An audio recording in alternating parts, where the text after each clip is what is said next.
Bismillahirrahmanirrahim. Assalamualaikum warahmatullahi wabarakatuh. Para sahabat-sahabat semuanya, rekan-rekan guru pembelajar dimanapun berada, pemirsa Konfirol TV Channel. Bagaimana kabarnya hari ini? Mudah-mudahan kita semuanya selalu dalam lindungan Allah Subhanahu wa Ta'ala. Dalam semua kegiatan-kegiatan kita diberikan kelancaran, diberikan kemudahan, dan kita juga jangan lupa untuk terus menjaga protokol kesehatan. Kemana kita pergi selalu iringilah dengan doa-doa memohon lindungan kepada Allah Subhanahu wa Ta'ala, agar kiranya kita selalu dalam lindungan dan selalu diridhoi oleh Allah Subhanahu wa Ta'ala. Amin amin ya rabbal alamin. Baiklah teman-teman sekalian, para sahabat-sahabat guru pembelajar, pemirsa Viral TV Channel, kali ini kita akan mencoba sharing kepada teman-teman semua terkait dengan informasi tentang P3K dan CPNS. Dan kemarin banyak sekali pertanyaan-pertanyaan yang kita terima terkait dengan tata cara pemilihan formasi yang disediakan oleh BKN ya. Karena banyak sekali teman-teman kita yang ternyata di sekolah induknya tidak memiliki formasi tersendiri, dan tentunya sebagaimana yang tertera dalam aturan BKN ya harus mengambil formasi yang ada di sekolah lain yang memang betul-betul kosong gitu ya. Baik, langsung saja kita langsung ke informasi yang berikut ini. Kita bisa melihat di website yang disediakan oleh Kemendikbud RI, di website guru.pppk.kemendikbud.go.id.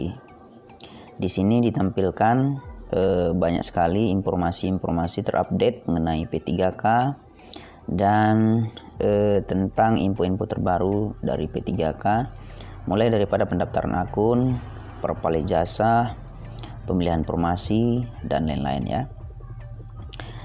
Nah, di sini kita langsung masuk saja ke pemilihan formasi sebagaimana yang ditanyakan oleh kawan-kawan kita ya. Pelamar memilih formasi yang linear berdasarkan data kualifikasi pendidikan dan atau sertifikat pendidik yang telah diterverifikasi. Pelamar memilih formasi dengan ketentuan sebagai berikut. A. Dalam hal formasi tersedia di sekolah tempat pelamar mengajar saat ini, pelamar wajib mendaftar di sekolah tersebut selama sertifikat pendidik dan atau kualifikasi pendidikan linear. Formasi yang sudah dilamar sebagaimana dimaksud dalam huruf A tidak dapat dilamar oleh pelamar lain. Dan dalam hal formasi tidak tersedia di sekolah tempat melamar mengajar, pelamar dapat mendaftar di sekolah lain yang masih tersedia formasinya. Nah, jadi ini adalah keterangan yang diberikan oleh BKN terkait dengan tata cara pemilihan formasi. Namun yang kita sayangkan di sini adalah bagaimana teman-teman kita yang tidak memiliki formasi tersendiri di sekolah induknya ya. Karena bisa kita pastikan seperti di daerah kita di sini di Aceh Singkil ya. Setiap sekolah itu mustahil tidak ada guru honor yang mengajar di sekolah tersebut. Itu yang pertama ya.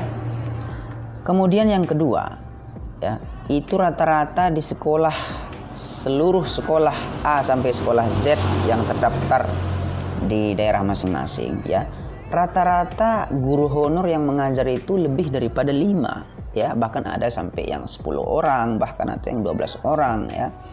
Sedangkan formasi yang tersedia hanya misalnya 1 orang atau 2 orang. Nah, misalnya kita buat contoh, misalnya jurusan guru PAI ya, di sekolah A tersedia formasi misalnya 1 orang, 1 formasi ya. Sedangkan di sekolah A tersebut guru honornya ada misalnya 7 orang gitu ya, 7 orang. Nah, yang 7 orang ini kan semuanya sudah terdaftar di Dapodik, sudah memiliki NUPTK ya. Nah, jadi yang 7 orang ini wajib bersaing dengan guru-guru lainnya demi memperebutkan 1 formasi tersebut. Nah, kemudian kasus yang kedua, Misalnya dalam suatu sekolah ada guru penjas. Nah, ini seumpama guru penjas, dia telah mengajar di sekolah B selama kurang lebih 10 tahun. Ini contoh ya, 10 tahun. Rupa-rupanya di sekolah B tempat dia mengajar, di sekolah induknya, tidak memiliki formasi sama sekali, kosong ya, kosong total.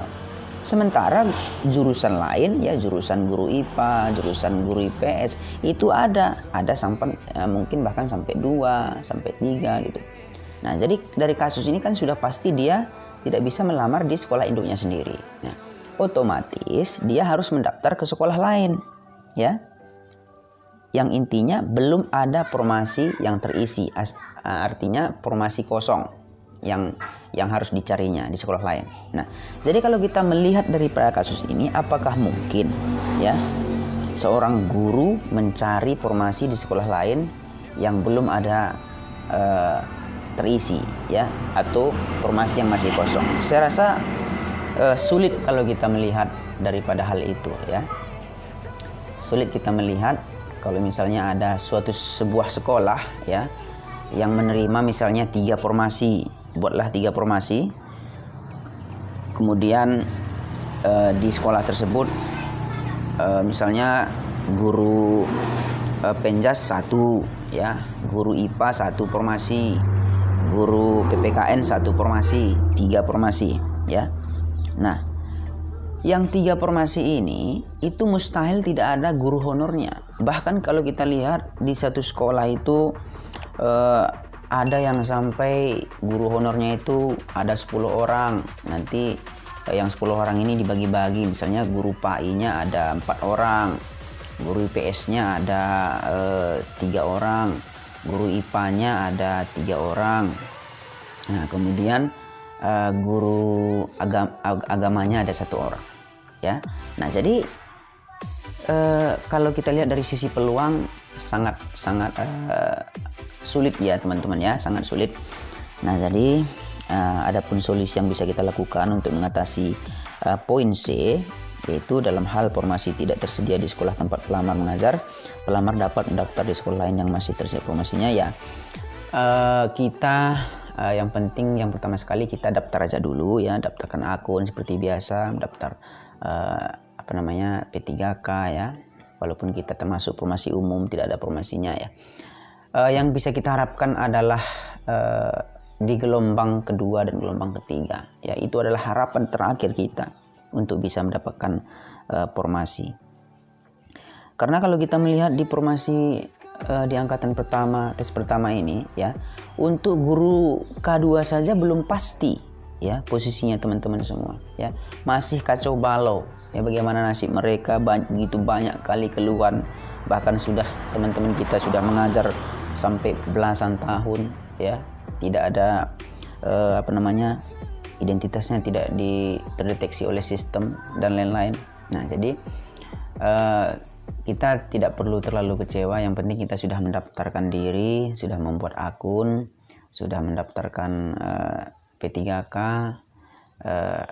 ya kita berusaha terus berdoa, kemudian juga kita menjalin silaturahmi ya, membuat grup sesama guru honor ya, buat grup MGMP, buat grup komunitas, kemudian kita saling bertukar informasi. Kalau kita mengharapkan formasi yang tersedia di gelombang pertama, nampaknya teman-teman semua sangat sulit dan rumit ya, sangat susah kita menemui formasi yang memang betul-betul kosong di daerah dimanapun dia. Dan saya yakin setiap sekolah itu pasti bahkan mungkin sudah melebihi guru honor yang selama ini sudah mengabdikan diri di daerahnya masing-masing. Nah, kemudian teman-teman sekalian, kita juga bisa melihat di kemarin untuk Kemenak ya, Kementerian Agama sudah mengeluarkan informasi pengumuman formasi penerimaan CPNS dan P3K, dan bisa kita juga ambil formasinya. Dan mungkin di dalam Kemenak ya, mungkin formasi kita tersedia, lebih baik kita mengambil formasi di Kementerian Agama, ya, daripada kita mengharapkan P3K untuk jalur guru honor, ya. Karena kalau kita pikir-pikirkan secara logika kita sebagai seorang guru, ya, kalau memang diprioritaskan seorang guru honor, ya, baik guru honor K2, guru guru non kategori, guru di sekolah negeri, guru honor sekolah swasta, ya. Kalau ceritanya seperti ini kan istilahnya untuk apa lagi dibuat ujian, kan gitu, ya. Langsung saja diangkat misalnya guru yang sudah K2, sudah berusia misalnya 59 tahun, ya. Langsung aja diangkat guru-guru tersebut, ya, tanpa lagi repot-repot mengeluarkan biaya yang begitu besar gitu kan. Nah, istilahnya untuk menghargai perjuangannya selama ini untuk mencerdaskan anak bangsa Republik Indonesia. Jadi teman-teman sekalian, mungkin itu saja share kita pada siang ini, dan mudah-mudahan Pak Jokowi dan seluruh jajaran Kementerian Pendidikan dan Kebudayaan dapat mendengar keluhan-keluhan kita sebagai guru honorer ini, agar dipermudahlah, ya, diberikan kemudahan kita untuk mengabdi dengan sepenuh hati kita di negara kita sendiri. Karena bagaimanapun juga begitu banyak guru-guru honor yang mengalami penderitaan dan mendapatkan layak sekali bantuan dari pemerintah dan apresiasi, dan barangkali banyak juga yang terabaikan oleh negara, ya. Jadi kepada teman-teman semua, tetap semangat dan jangan lupa untuk terus berdoa, terus menjaga amal ibadahnya, agar kiranya kita selalu diberikan kesehatan dan kesempatan, dilimpahkan rezeki oleh Allah Subhanahu wa taala, ya. Terima kasih. Tetap semangat. Assalamualaikum warahmatullahi wabarakatuh.